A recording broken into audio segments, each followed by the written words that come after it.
Assalamualaikum warahmatullahi wabarakatuh. Perkenalkan, nama saya Walfadillah dengan NIM 2104045020056 dari jurusan Psikologi Pendidikan dan Bimbingan Fakultas Ilmu Pendidikan Universitas Negeri Makassar. Nah, kali ini saya akan membahas materi mengenai konsep dasar supervisi BK. Jadi, supervisi BK adalah sebagai salah satu fungsi pokok administrasi berupa pelayanan yang langsung berurusan dengan pengajaran dan perbaikannya. Ia langsung berurusan dengan mengajar dan belajar dan faktor-faktor yang termaksud dalam berkaitan dengan fungsi guru, murid, kurikulum, bahan dan alat pengajaran serta lingkungan sosiofisik dari mengajar belajar. Lanjut, supervisi bimbingan dan konseling merupakan bagian integral dari pelatihan untuk menjadi guru bimbingan dan konseling yang profesional dan merupakan salah satu cara di mana guru bimbingan dan konseling dapat memperoleh kompetensi yang diperlukan untuk memenuhi tanggung jawab profesional. Selanjutnya, tujuan dan fungsi supervisi BK. Nah, tujuannya itu yang pertama, tujuan mengendalikan kualitas, di mana supervisor BK bertanggung jawab memonitor pelaksanaan kegiatan BK dan hasil-hasilnya yang berupa kehidupan dan perkembangan siswa atau klien yang lebih baik. Yang kedua, untuk mengembangkan profesionalisme petugas BK atau konselor. Nah, maksudnya itu, supervisor BK membantu petugas BK atau konselor untuk tumbuh dan berkembang secara profesional, sosial, dan personal. Dan yang ketiga yaitu untuk memotivasi petugas BK atau konselor agar dapat secara berkelanjutan melaksanakan kegiatan-kegiatan BK, menemukan dan memperbaiki kesalahan dan kekurangan. Nah, selanjutnya itu fungsi supervisi layanan BK. Nah, fungsinya yang pertama yaitu koordinasi usaha-usaha individual sekolah dan masyarakat.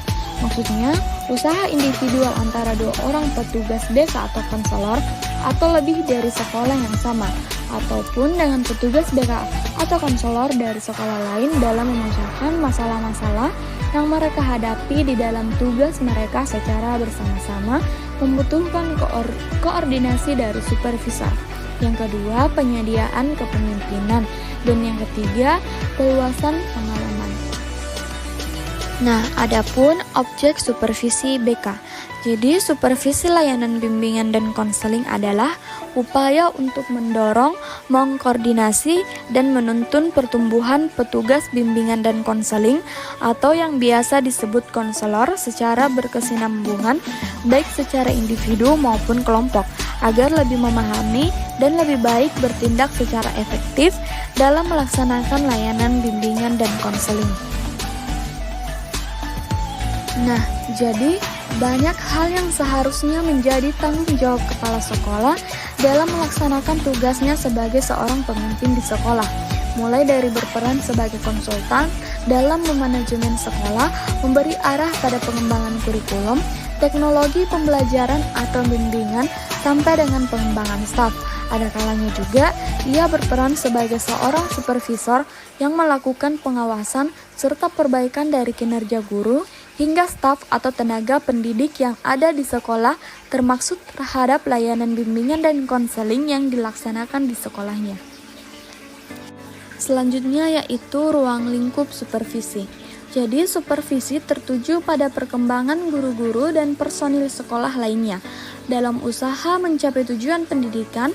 Dalam hal ini, supervisi dapat dilakukan melalui dorongan, bimbingan, dan pemberian kesempatan. Nah, adapun ruang lingkup supervisi yaitu yang pertama, supervisi bidang kurikulum, yang kedua, supervisi bidang kesiswaan, yang ketiga, supervisi bidang sarana dan prasarana, dan yang keempat, supervisi bidang kepegawaian. Nah, selanjutnya jenis-jenis supervisi BK. Jadi ada beberapa jenis supervisi BK. Yang pertama, supervisi umum dan pengajaran, di mana supervisi umumnya itu supervisi yang dilakukan terhadap kegiatan yang berhubungan dengan usaha perbaikan pengajaran. Sedangkan pengajaran adalah kegiatan kepengawasan yang berfungsi memperbaiki kondisi untuk mencapai tujuan pembelajaran. Yang kedua, supervisi klinis, di mana supervisi klinis ini yaitu proses supervisi adalah bimbingan yang berdasarkan atas observasi dan analisis data secara teliti dan objektif. Dan yang ketiga adalah pengawasan melekat dan fungsional. Selanjutnya materi bagian kedua yaitu model supervisi BK.